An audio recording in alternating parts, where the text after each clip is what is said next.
ओंकार बिंदु संयुक्तम नित्यं ध्यायन्ति योगिनः कामदः मोक्षदश्चैव ओंकाराय नमो नमः। अज्ञानतिमिरान्धस्य ज्ञानाञ्जनशलाकया चक्षुर्मिलितं येन तस्मै श्रीगुरवे नमः।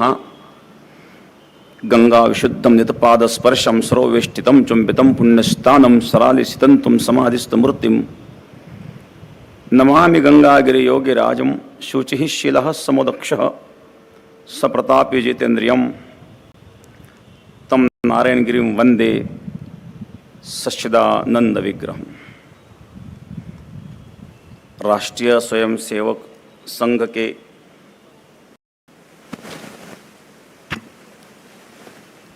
कार्यकर्ता विकास वर्ग द्वितीय समारोह में उपस्थित परम पूजनीय सरसंघ चालक माननीय डॉक्टर मोहन जी भागवत के चरणों में और मंच पर उपस्थित सर्व अधिकारीगण, प्रांत और महानगर के अधिकारी और समस्त वरिष्ठ जनों को वंदन करते हुए और सभी माँ भारती के उपासक, देश, संस्कार, संस्कृति, धर्म, न्याय के लिए समर्पित आप सभी लोगों के लिए मेरा हार्दिक प्रणाम।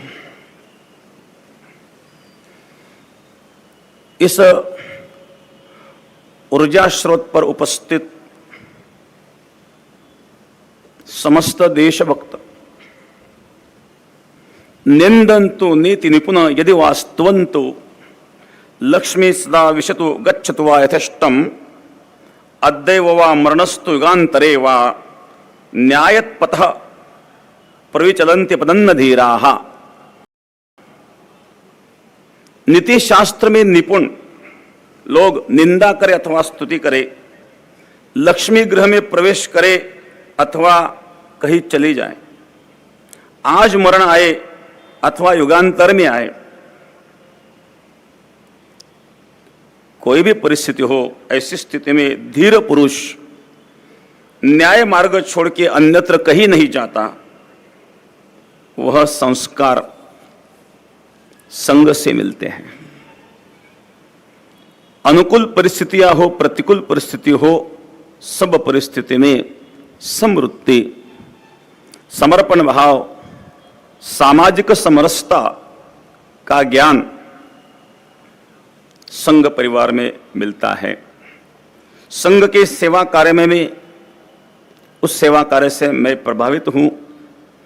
1925 में श्रद्धेय डॉक्टर हेडगेराव जी ने उस संघ के कार्य की नींव रखी। उसका बृहद व्यापक रूप जो दिखाई दे रहा है वह आप लोगों के त्याग, कर्तृत्व और समर्पण भाव के कारण ही है। आज तक इस सनातन संस्कृति को नष्ट भ्रष्ट करने का प्रयास आक्रांताओं से हुआ। उसी का रक्षण संत परंपरा और आप जैसे समर्पक भाव से देश सेवक, संस्कृति के सेवक उन लोगों से हुआ। यह युद्ध की भूमि नहीं है, यह बुद्ध की भूमि है। यह प्रभु रामचंद्र की भूमि है। प्रभु रामचंद्र का आदर्श इस संस्कृति ने हमें दिया है। पितृवचन का पालन करने के लिए राज्य का त्याग करने वाले प्रभु रामचंद्र का आदर्श। रघुकुल रीत सदा चली आई, प्राण जाए परिवचन न जाए। प्राणों से ही प्रिय अपने वचन को जिन्होंने माना है, यह संस्कृति है। पितृवचन का पालन करने के लिए राज्य का त्याग हम कर सकते हैं। यह आदर्श हमें भगवान प्रभु रामचंद्र के चरित्र से मिलता है। संत एकनाथ महाराज कहते हैं, भगवान प्रभु रामचंद्र राज्य का त्याग करके वनवास में जब जाते हैं उद्देश्य है पितृवचन का पालन। रघुनंदन पाई गेला, रथत्वाकारे आणिला, रघुनंदन पाई गेला। सूर्यवंशी नारायण माझा राघव जातो वना, माझा राघव जातो वना, रघुनंदन पाई गेला। सब अवधवासी प्रभु रामचंद्र के लिए रो रहे हैं, पितृवचन का पालन के लिए जिन्होंने राज्य को निछोड़ किया है। और आज हम देखते हैं कुछ लोग अपने माता पिता को वृद्धाश्रम में भेजते हैं, उन लोगों के लिए आदर्श है। एक बार हम संभाजी नगर में रेलवे स्टेशन के पास रुके थे। एक माताजी हमारे पास आई और उन्होंने कहा, रोने लगी, महाराज जी बहुत भूख लगी है, कुछ 10-20 रुपए दीजिए, मैं नाश्ता कर लूंगी। मैंने उस माँ की ओर देखा, उनका रहन सहन अच्छा था, ठीक था। मुझे ऐसा लगा ये माँ कोई परेशानी में हो सकती है, क्योंकि भिखारी तो ये नहीं हो सकती। उस माँ से मैंने पूछा, माँ नाश्ता के भोजन की बात नहीं है, आपको मैं भोजन कराता हूं, परंतु यह परिस्थिति आप पर कैसे निर्माण हुई, आपको कोई है या नहीं है? और रोने लगे। उन्होंने कहा, महाराज मुझे 2 पुत्र हैं, एक पुत्र डॉक्टर है और दूसरे पुत्र प्राध्यापक स्कूल टीचर है। बहुत दुख हुआ मुझे। एक पुत्र डॉक्टर और एक स्कूल टीचर होते हुए भी रेलवे स्टेशन पर वह मां भीख मांग रही है। जिस मां ने हमें गोद में पाला है, बचपन से बड़ा किया है, संस्कार दिए हैं, ऐसा क्यों हो रहा है? हम संस्कृति से दूर जा रहे हैं। और यह संस्कार, ये संस्कृति संत परंपराओं ने हमें प्रदान की है। इसीलिए हम संस्कृति से जुड़ा रहना अतिशय महत्वपूर्ण है। यह संस्कृति विश्व में सबसे श्रेष्ठ है। हम उस राम प्रभु के वंशज हैं, हम कृष्ण भगवान के वंशज हैं। कृष्ण हमारे आदर्श हैं। महाभारत का एक प्रसंग है, जब द्रौपदी के 5 पुत्रों को अश्वत्थामा में सोते हुए मार दिया, उनका शिरच्छेद किया। अर्जुन ने पकड़ के अश्वत्थामा को द्रौपदी के सामने उपस्थित किया और द्रौपदी से पूछा, द्रौपदी आपके पुत्र का उन्होंने अन्याय किया है, आपके पुत्र को मारा है, आपका उन्होंने अपराध किया है, आप कहो जो शिक्षा मैं उनको देना चाहता हूं। मां द्रौपदी ने कहा, उनको छोड़ दो, उनको मारो मत। उस समय भीम ने कहा, अर्जुन तू नहीं मारेगा तो मैं मारूंगा। द्रौपदी, तेरे 5 पुत्रों की हत्या जिस अश्वत्थामा ने की है, आप कह रहे हो उनको मत मारो, उसका कारण क्या? द्रौपदी ने कहा, मां का हृदय मैं जानती हूं। मेरे 5 पुत्रों की हत्या हुई है, अश्वत्थामा ने की है, अश्वत्थामा अपराधी है, वो दंड के लिए पात्र है। लेकिन दंड के अनेक मार्ग भी तो होते हैं। आप उनको क्यों बचा रही हो? तो मां द्रौपदी ने कहा, एक माता को खुश करने के लिए दूसरी माता को आप दुख मत दीजिए। द्रोणाचार्य की मृत्यु हुए 3 दिन हो चुके थे। अश्वत्थामा की मां अपने पति के मृत्यु के कारण रो रही है और उनका एक आधार है पुत्र। यदि आप उस पुत्र को मारेंगे तो विधवा मां कहा जाएंगी।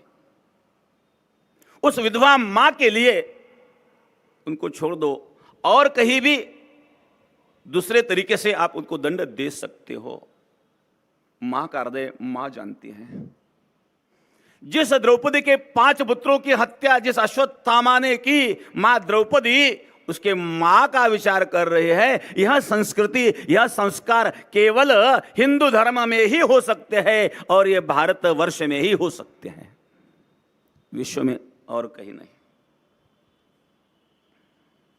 इसीलिए इस संस्कृति को जन जन तक पहुंचाना यह हमारा कर्तव्य है। सामाजिक समरसता हर क्षेत्र में पहुंचाना हमारा कर्तव्य है। हमारे संत परंपरा बहुत ऊंची है। महाराज सिकंदर एक संत का दर्शन करते हैं। वो संत अपने अवस्था में स्थिति में थे। चिंता शून्य मदेन्द्र भक्षमशनम पानम सरिद्वारिषु स्वातंत्र्य निरांकुश स्थितिर्भिर निद्रा श्मशाने वने वस्त्रम क्षालन शोषणादिरहितम दिग्वासुशय्यामहि संचारो निगमांत विचिदाम क्रीडाम परे ब्रह्मणे, ब्रह्म स्वरूप में क्रीड़ा करने वाले एक महात्मा चिंता शून्य अवस्था में, नग्न अवस्था में उस महात्मा से सिकंदर मिले, और सिकंदर ने उनको पूछा, महाराज मैं आपको कुछ देना चाहता हूं। महात्मा जी ने कहा, आप दरिद्र मुझे क्या दे सकते हो? सिकंदर ने कहा, दरिद्र शब्द का अर्थ क्या होता है? उन्होंने कहा, दरिद्रस्तु असंतुष्टो, जो जीवन में असंतुष्ट है वो दरिद्र है। सिकंदर को दरिद्र कहने का सामर्थ्य रखने वाले हमारे संत महापुरुष हैं। उस संतों ने हमें जो परंपरा दी है, उस परंपरा के कारण यह संस्कृति को नष्ट भ्रष्ट करने का जो प्रयास किया गया, उसमें सफलता नहीं मिली। आज भी वही संस्कृति संस्कार चल रहे हैं। और मैं एक छोटा सा उदाहरण देकर के वाणी को विश्राम दूंगा। भारत और चीन का युद्ध हुआ था 1962 में। उस प्रसंग का एक वर्णन मैंने कल्याण मासिक में पढ़ा था। भारत चीन युद्ध था। युद्ध में चीन का एक सैनिक था, वो गंभीर तरह से घायल हुआ था। भारतीय सैनिक ने देखा अभी वो मरने वाला ही है, शत्रु भी क्यों ना हो, है तो वो भी एक मनुष्य। उनके पास थर्मस में चाय था। उन्होंने चाय लेकर के उस चीन के सैनिक के पास वो गए, लीजिए भाई चाय लीजिए। चाय देने के लिए भारतीय सैनिक जब नीचे झुका, उस चीनी सैनिक ने उनके पेट में नीचे से छुरा खोप दिया। वह भारतीय सैनिक नीचे गिरा। संयोग से दोनों सैनिकों को एक ही हॉस्पिटल में एडमिट किया गया। 2 दिन के बाद, क्योंकि वो चीनी सैनिक बहुत गंभीर जख्मी था, 2 दिन के बाद भारतीय सैनिक उस चीनी सैनिक के पास गया चाय लेकर के, लीजिए भाई, उस दिन तो मैं आपको चाय नहीं पिला सका, आज तो लीजिए। चीनी सैनिक रोने लगा और उनके मुंह से अनायास शब्द निकले, मैंने आज यह जान लिया है मेरे भगवान बुद्ध ने हिंदुस्तान में जन्म क्यों लिया है। यह संस्कृति है, यह हमारे संस्कार है, और इस संस्कार को लेकर के हम चल रहे हैं। यह हमारा परम भाग्य है। एक दुख की बात है, कुछ समय में कुछ वर्ग को क्षुद्र क्षुद्र कह करके दुख दिया गया, उसका भी कभी कभी अफसोस होता है। हमें ये गलती सुधारने का भी समय है। हर कोई हो, भगवान के ही हम पुत्र हैं। यह शरीर तो पंचभूतों से बनता है, आत्मा तो सच्चित आनंद रूप है। नैनम छिंदन्ति शस्त्राणि नैनम दहति पावकः न चैनम क्लेदेन्त्यापो न शोचयति मारुतः अच्छद्योयम दाह्योयम अक्लेद्यो शोष्ठ एव च नित्यः सर्वतस्तानुर अचलोयम सनातनः। आत्मा सनातन है, अचल है। आत्मा तो क्षुद्र नहीं है। और शरीर तो पंचभूतों से हर व्यक्ति का बना हुआ है, उसमें स्पृश्य अस्पृश्यता कहां से आती है?